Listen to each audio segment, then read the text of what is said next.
भारत अपने education system को सरल और बेहतरीन बनाने के लिए कई प्रयोग और बदलाव कर रहा है।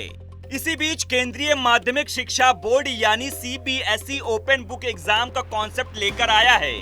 ये कॉन्सेप्ट 9th क्लास से लेकर 12th क्लास तक लागू होगा। फिलहाल ओपन बुक एग्जाम को अभी पायलट प्रोजेक्ट के तौर पर नवंबर में शुरू किया जाएगा। ओपन बुक एग्जाम के तहत छात्र परीक्षा के दौरान अपनी किताबें, नोट्स और या अन्य किसी स्टडी मटेरियल का इस्तेमाल कर सकेंगे। सिंपल लैंग्वेज में समझें तो छात्र एग्जाम में पूछे गए सवाल का जवाब किताब और नोट्स बुक से खोजकर लिख सकेंगे। आइए अब विस्तार से जानते हैं क्या है ओपन बुक सिस्टम, इसके लागू हो जाने से हमारे देश के एजुकेशन सिस्टम पर क्या प्रभाव पड़ेगा और बच्चों और टीचर्स के लिए इस एजुकेशन सिस्टम में क्या खास होगा। सबसे पहले जानते हैं ओपन बुक एग्जाम क्या है। ओपन बुक एग्जाम जितना आसान लगता है उतना नहीं है। ये एग्जाम अक्सर काफी टफ होते हैं। ये रटने वाला एग्जाम नहीं होता है। छात्र की सब्जेक्ट समझ और उसकी प्रैक्टिकल नॉलेज पर होता है। ओपन बुक एग्जाम में छात्रों को टॉपिक रटकर जाने की जरूरत नहीं होती है, बल्कि उसे समझकर और अलग अलग तरीके से सोचना आना चाहिए। छात्र इस एग्जाम में कॉपी नहीं कर सकते हैं। किताब से किए गए कॉपी पर मार्क्स नहीं मिलेंगे।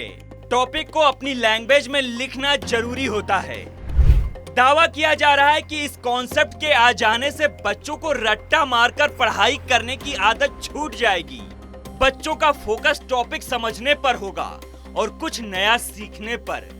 इससे बच्चों की thinking skill, analysis, creative thinking, problem solving skill और प्रैक्टिकल नॉलेज की क्षमताओं का आकलन होगा। इस कॉन्सेप्ट के आ जाने से बच्चों की सोचने समझने की शक्ति विकसित होगी। नकल का पैटर्न खत्म होगा। देखा गया है कि कुछ छात्र अक्सर परीक्षा में टॉपिक को समझने के बजाय रट्टा मारकर जाते हैं, लेकिन ओपन बुक एग्जाम में ऐसा बिल्कुल नहीं होगा।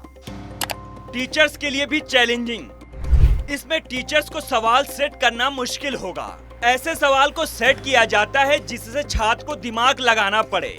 सवाल को पढ़कर छात्र अपनी भाषा में लिख सकें। एग्जाम के समय हर टीचर को एक एक स्टूडेंट्स पर नजर रखनी होगी। ओपन बुक एग्जाम भारत में भले ही पहले चरण में हो, लेकिन दुनिया के कई देशों में इसे बहुत पहले लागू किया जा चुका है। सबसे पहले 1800 के दशक में यूरोप लॉ यूनिवर्सिटी में लागू किया गया था। इसके बाद 20वीं सदी में दुनिया के दूसरे कॉलेजों में लागू किया गया, जिसमें नीदरलैंड, अमेरिका, कनाडा, सिंगापुर समेत कई अन्य देश शामिल हैं। बता दें कि CBSE बोर्ड इस कॉन्सेप्ट को इस साल के अंत तक या नवंबर-दिसंबर तक ट्रायल प्रोजेक्ट के तौर पर लागू कर सकता है। अगर सक्सेस रहा तो इसे आगे लागू किया जाएगा। फिलहाल कैसी लगी आपको हमारी ये खबर, हमें कमेंट सेक्शन में जरूर बताइएगा। ऐसे ही खबरों के लिए बने रहिए आर भारत ओरिजिनल के साथ।